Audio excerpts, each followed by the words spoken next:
right, so we are starting a new unit on percentages. Oh, I sort of skipped all this, huh? So we're going to talk about, this might be kind of review some of the stuff you might already know, and that's perfectly fine. We are just going over it so that we are all on the same page when it comes to this, or if you forgot it or never learned it, that's fine. So we're going to go over it now. So make sure that you are on this page with percentages. Turn on the light. Alright, so what a percentage is, what we've been talking about is that it's just a different way to represent a portion of something. So how much of something there is. So if 10% of the students are gone, they're absent with the flu, whatever, right? That's a portion, that's how many of the students are gone. So just a different way to represent that.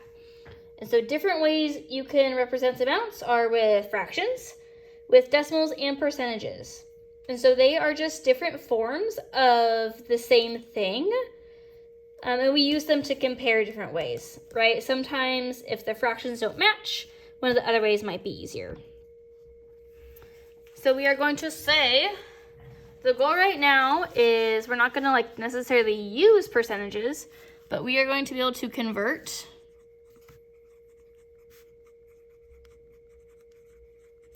between fractions,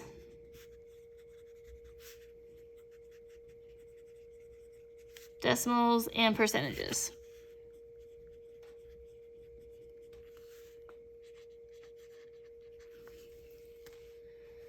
And so why we need to be able to do this is to recognize the different forms of these amounts. And so, oh, those are describing the same thing, or they are the same amount. So it's just helping us kind of see different representations. So the word percent, okay, cent means 100, and per can be out of. So percent means out of 100. So how do I switch between all the forms? Well, to change between fractions to decimals, we're going to divide the numerator by the denominator.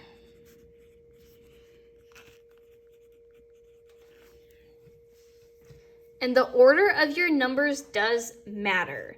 So the numerator, that first number, so in changing 3/4, 3 needs to go first. So we're going to do 3 divided by 4. And when I get my handy dandy calculator, I need to type the 3 in first. So 0.75. So 3/4 as a decimal is 0.75.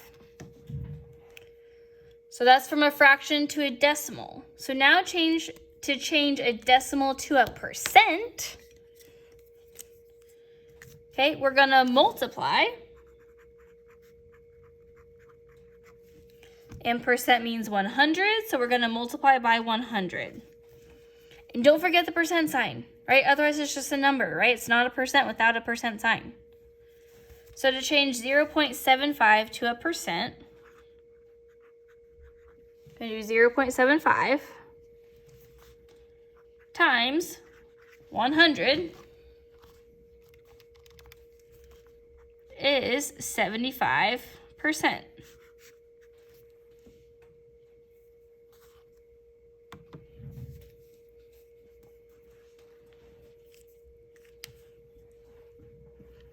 Then to change a decimal back to a fraction, right, we need to go back and forth, not just one way the whole time. We need to go back and forth.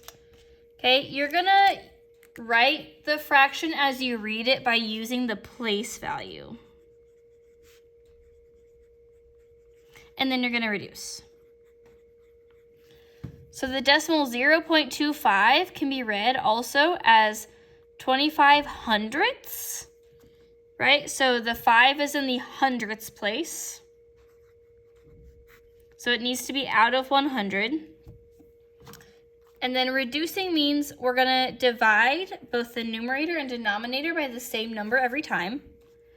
So if you're not sure where to start, try 2. If 2 doesn't work, try 3. If that doesn't work, keep going, okay? So I see that they both end in a 5 or a 0. So that means they're divisible by 5. 25 divided by 5 is 5. 100 divided by 5 is 20. I see that once again they're divisible by 5. 5 divided by 5 is 1. 20 divided by 5 is 4. And then 1 and 4 no longer share factors. They don't have anything in common. So 0.25 as a fraction is 1/4.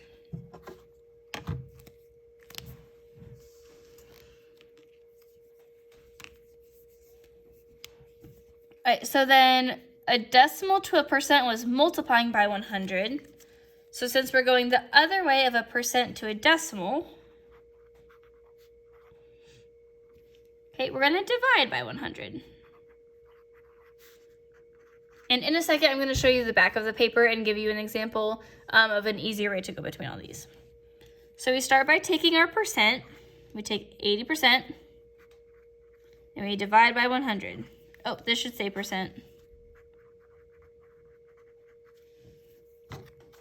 So my calculator, 100 is 0.8.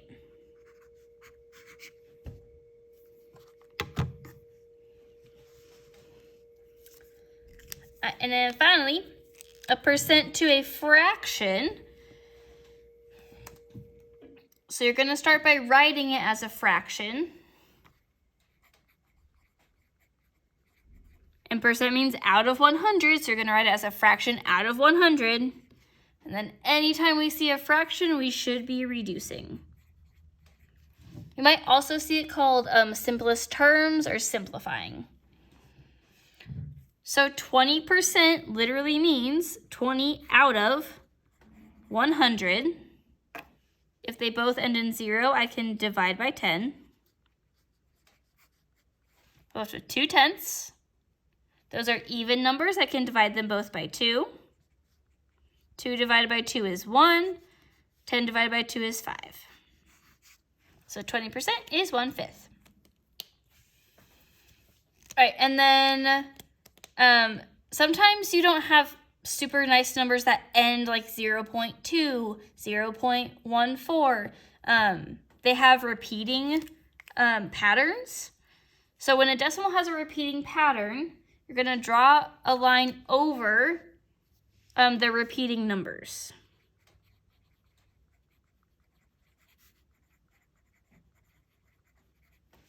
And then that lets us not have to write it over and over and over and over, okay? So to write 1/3 as a decimal in percent, remember that fractions are division problems. So I'm going to do 1 divided by 3, 0.333, and that 3 goes on forever. Oh, you can't see my calculator. Wouldn't that be helpful, huh? Okay.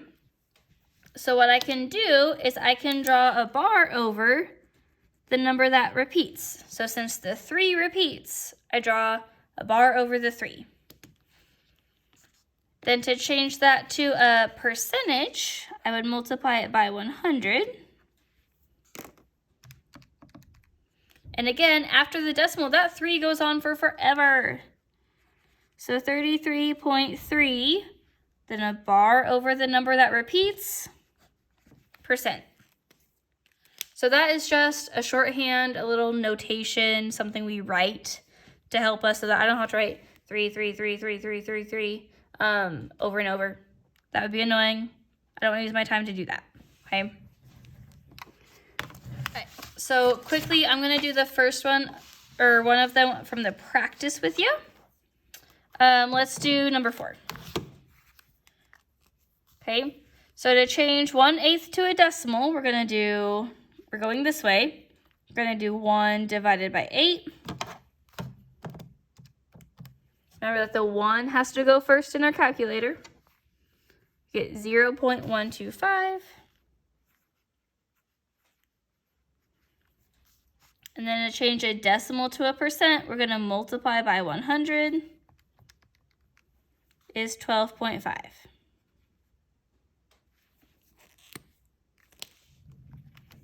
right, here's my word of caution to you. Some of you will see that you can just move the decimal over. Please don't do that. Please actually multiply by 100 every time. That's one of the most common mistakes I see students make, is that they're going too fast and they try to just move the decimal, but they don't move it enough, or they move it too many times, or they get rid of it altogether. So when deciding what number to do, please multiply by 100 to change a decimal to a percent. So you have this table to fill out. Take your time. You can show your work on the sides. And don't forget to reduce your fractions.